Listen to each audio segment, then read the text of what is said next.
Donald Trump wants to ban Palestinian supporters from universities as tensions across U.S. college campuses continue to rise amid the ongoing Israel-Hamas conflict. Students, staff, and administrators have struggled with how to respond, prompting former President Donald Trump on Saturday to call for a ban against Palestinian supporters from universities. On October 7, Hamas led the deadliest Palestinian militant attack on Israel in history.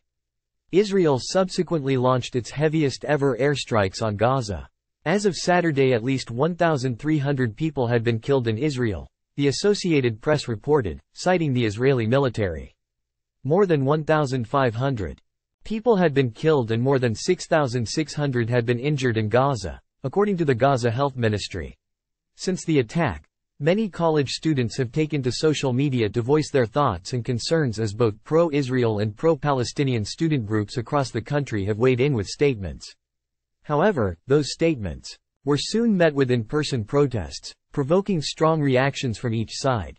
In a post shared to Truth Social, Trump's social media platform, the former president on Saturday criticized universities for how they are handling students' response to the conflict, alleging the deans of the universities are allowing an open hatred against Israel to take place. What happened in Israel was barbaric. Now American universities are allowing or enabling the open hatred against Israel and America. Instead of educating our young Americans, deans stand idly by while subversive groups are calling for a national day of resistance. Not only is this anti-Semitic, it is also anti-American.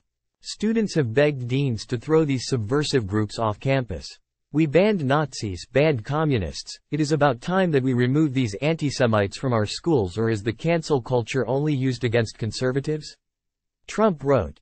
The former president's response comes after widespread backlash at Harvard garnered attention as dozens of student groups signed a letter last Saturday from the Harvard Palestine Solidarity Committee, PSC, holding Israel entirely responsible for all unfolding violence.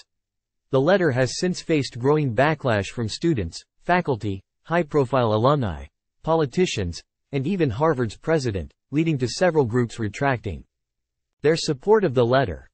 While statements by student groups supporting Palestinians have prompted outrage and fear among the Jewish community, there have been reports of harassment and assaults of both pro-Israel and pro-Palestinian students, according to Reuters.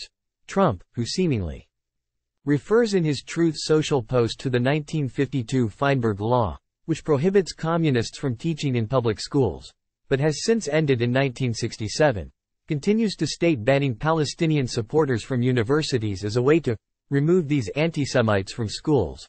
However, according to National Public Radio, NPR, who spoke to Eboo Patel, the founder and president of Interfaith America, an organization that works with nearly 1,000 campuses on interfaith issues, the two important things colleges need to do is to recognize communities of care and cooperation. People are hurting, and words matter, Patel said. We're not going to minimize the conflict, we're simply going to say that we are not going to allow the conflict to prevent us from cooperating on other things, Patel added. That's the genius of American college campuses. That's what college presidents and athletic directors and faculty and staff and students need to keep their focus on right now. Newsweek has reached out to Trump's spokesperson via email for further comment.